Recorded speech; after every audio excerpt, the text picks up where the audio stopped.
il y a un méga feu. Elle est définitivement une crotte.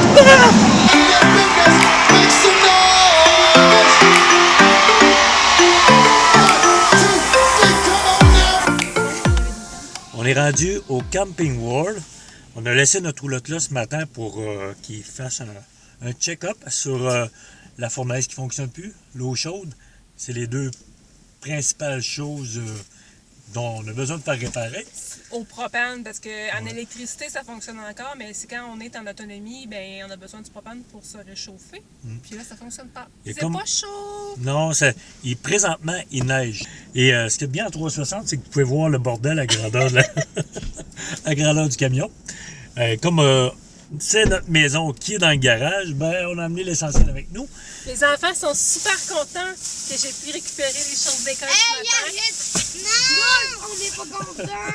Pendant que notre roulotte se fait réparer, ben nous, on en profite pour regarder les modèles de roulotte. Hein, Philly?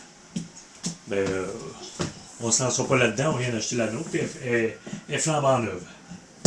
Mais ça n'empêche pas de regarder. C'est intéressant de voir les différents modèles de plancher. On aurait de l'espace si on n'aurait pas d'enfants, mais la réalité, c'est que ça nous prend un bunkhouse. Fait que ça réduit souvent l'espace vivable. On a un beau coin d'aménager. On peut faire l'école. En vrai, pour moi, je veux visiter les villes. Il y avait de la motivation jusqu'à temps que j'arrive. C'est comme ça la motivation. C'est comme ça la motivation. Et aujourd'hui, on est par là? Up and down, OK. On vient de sortir des magasins Camping World. On a eu un excellent service, même s'ils n'ont pas pu changer toutes les pièces, parce qu'ils ne tiennent pas les pièces en stock. Ils ont trop de magasins. Je pense qu'il y a 160. Et anyway, je ne suis pas là pour faire la publicité pour Camping World. Mais bref, notre fournaise fonctionne. Qu'est-ce qu'ils ont fait exactement? Ils n'ont rien changé. C'est probablement dû peut-être à une condensation dans les tanks de propane où on n'est pas trop sûr. Ils l'ont fait runner 8 fois en ligne, ça fonctionne maintenant. Et par contre, on n'a toujours pas d'eau chaude au propane. C'est un board. Un petit panneau électrique qui ne fonctionne pas. C'est un board qu'ils ont changé juste dans le dealer ici. Ils en ont changé 600 l'année passée. Donc, c'est un problème normal. On s'enligne présentement. On s'en va sur un BLM. On va aller se trouver un endroit pour camper pour les 2 prochaines nuits. On va aller jeter un petit coup d'œil au parc national White Sand, qui semble être très très beau à voir. On vous amène voir ça.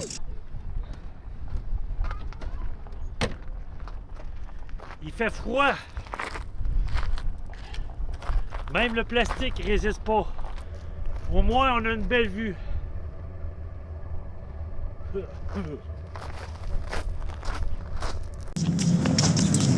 On est rendu à White Sand National Park, Nouveau-Mexique. On va aller profiter des dunes de sable pour glisser. Avec des sacs pour aller.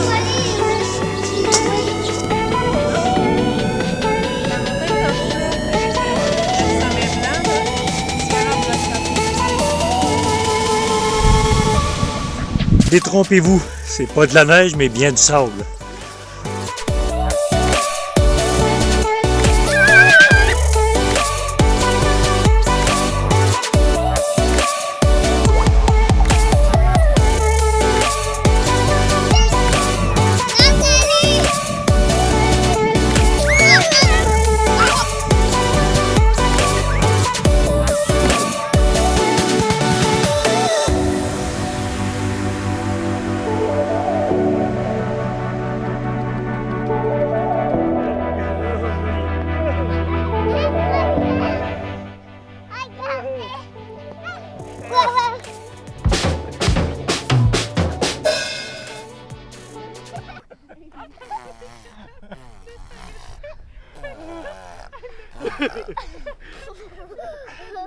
Tiens, toi. Les C'était pas grave! Un petit peu quand même.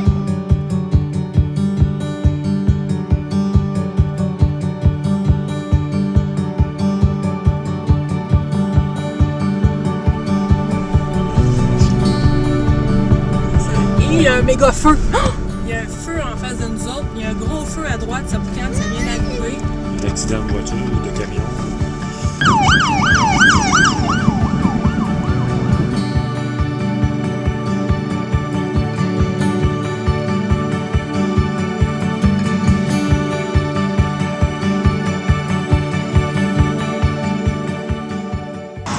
C'est vraiment génial. On a trouvé une dump station gratuite sur le bord de l'autoroute.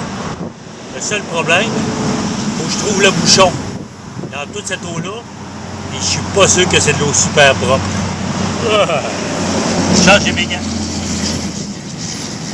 Je pense qu'elle est pleine.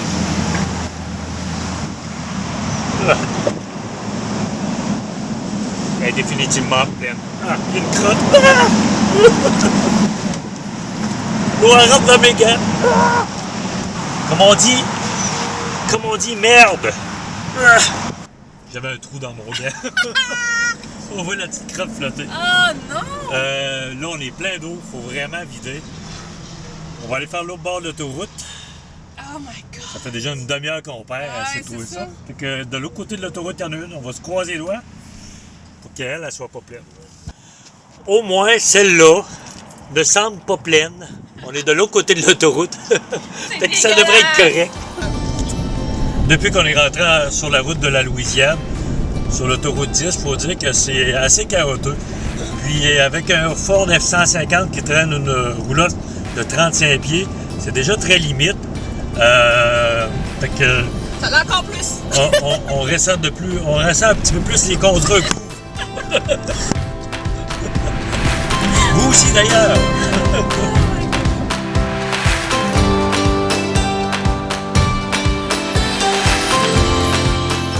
On est présentement en Louisiane. On est à l'usine de Tabasco. Une usine qui date de 150 ans et qui appartient toujours à la même famille. Ils sont rendus à la 5e génération présente. Ah oui? Donc ça va être intéressant de voir ça. On va faire une visite à l'intérieur et une visite à l'extérieur des jardins. Donc, on vous amène avec nous. Rick a une petite odeur là-dedans. Félicia a de la misère avec.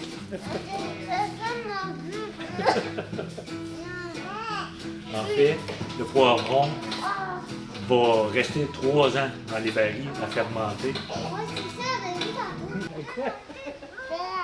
Ah ben, ok, j'ai compris de la merde. Non.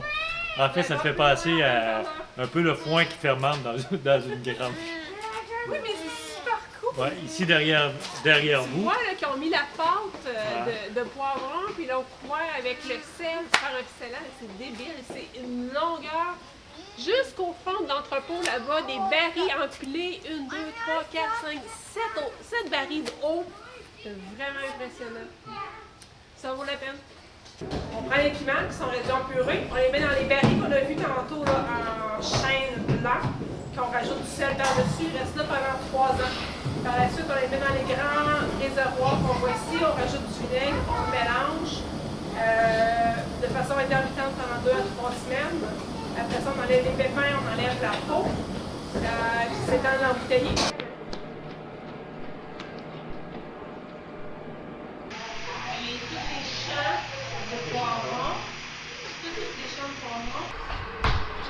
Ça, c'est 182 290 bouteilles de produits seulement aujourd'hui. Et c'est bien, on voit vraiment l'ensemble de production, l'embouteillage.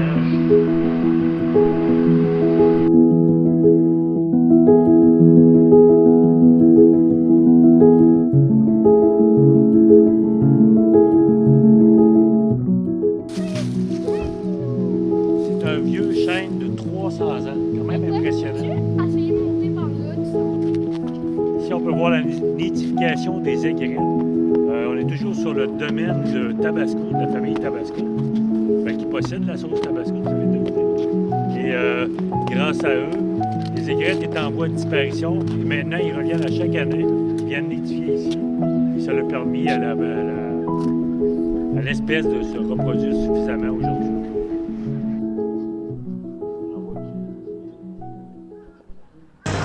On est au lac Charles et aujourd'hui c'est Mardi Gras. C'est extrêmement fêté ici par rapport à nous au Québec. C'est la dernière journée du Mardi Gras parce qu'en fait, ça a commencé le 5 janvier. Je pense que oui. Ça s'échelonne sur plusieurs... Semaine d'événements, de Pâques et Cannes durant l'année, donc ça varie. Ouais. Donc, on a trouvé un coin enfant. On va avoir une parade durant la journée. On va venir en profiter un petit peu plus tôt que la parade commence.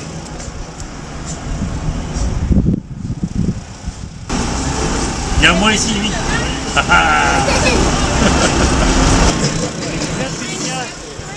Ouais.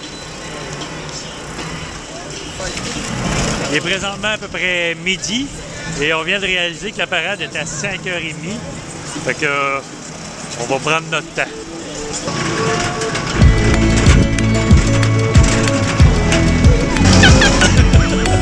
Là, t'as des mains. Ah, ça. Ah oui, marche, je ne dis pas en avant. En là-bas, je fais la ligne blanche. Bon, Félicia?